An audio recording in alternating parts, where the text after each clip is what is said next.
I'm here to represent the animals and no one else. I'm not here to represent vegans. So, freedom for whom? Today, just 3 weeks after our 79th Independence Day, it is time to we take a step back and ask ourselves, what does independence really mean? Does independence mean bodily autonomy? Does it mean the right to live with dignity regardless of our gender, caste, skin color, sexual orientation, physical ability or religion? Then let me ask, why do you think you deserve freedom? It is not because you are Indian. It is not because you are intelligent or capable. You deserve rights and freedom because you are a sentient individual.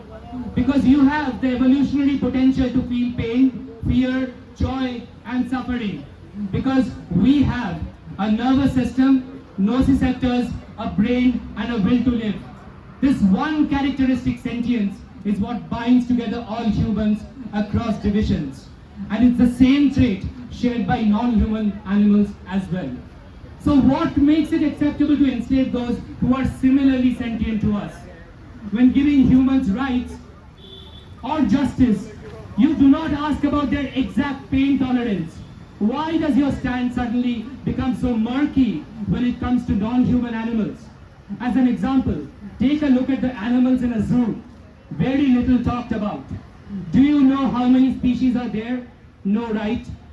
You often don't even remember the faces of the animals after visiting a zoo. Did you visit the zoo for education and entertainment, built on human supremacy? Do you know how many volunteered to be there? 0. This is the only conclusive number for which you don't need to read research papers.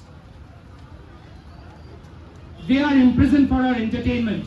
No matter how it's painted, zoos are prisons for those who have committed no crimes.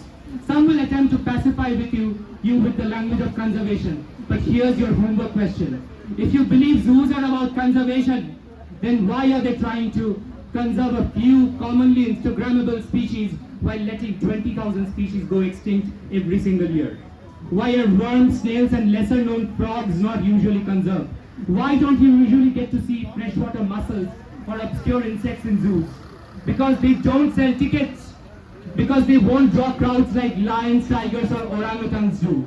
Real conservation isn't about locking sentient beings behind bars and calling it education. Real conservation means rewilding, protecting habitats, and ending our assault on ecosystems.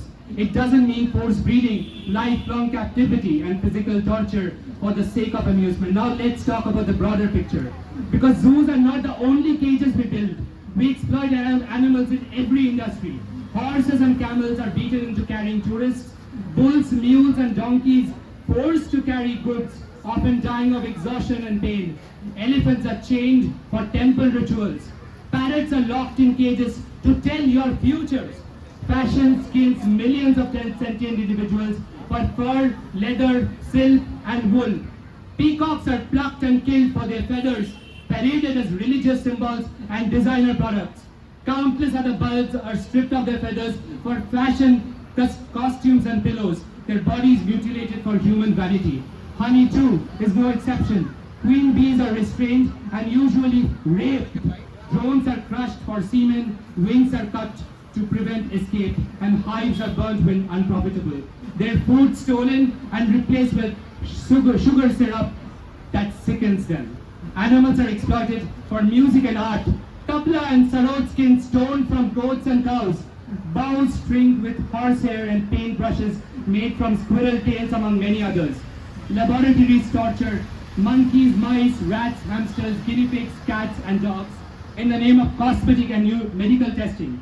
The food and beverage industries thrive on the rape of cows, buffaloes, bulls, hens and roosters, the theft of their calves, the grinding, suffocation and crushing of day-old male chicks, the debeaking and confinement of female chicks, the mutilation and slaughter of chickens, goats, pigs, turkeys, ducks, fishes, and countless marine animals.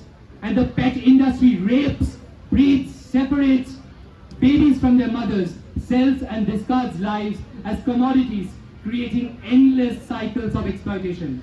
Your money funds this violence. You are not an innocent bystander. You are an extremist, a terrorist, the colonizer, the jailer, the buyer in a slave market of sentient lives. Some of you protest the rape or murder of humans, go for candlelight marches and protests, as you should. But you simultaneously pay for the rape of non-human females, the forced pregnancies, the stolen babies, the slaughtered children, and even after knowing all facts, you don't acknowledge that your justice is selective and that you are a hypocrite.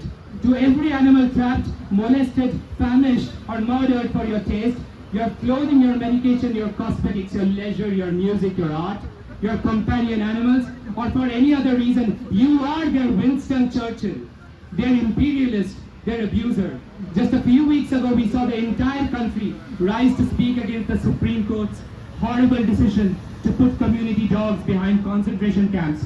People rose up, marched and challenged the court, and yet most of these same people went back home and kept on exploiting similarly sentient animals as if these other animals were inanimate objects.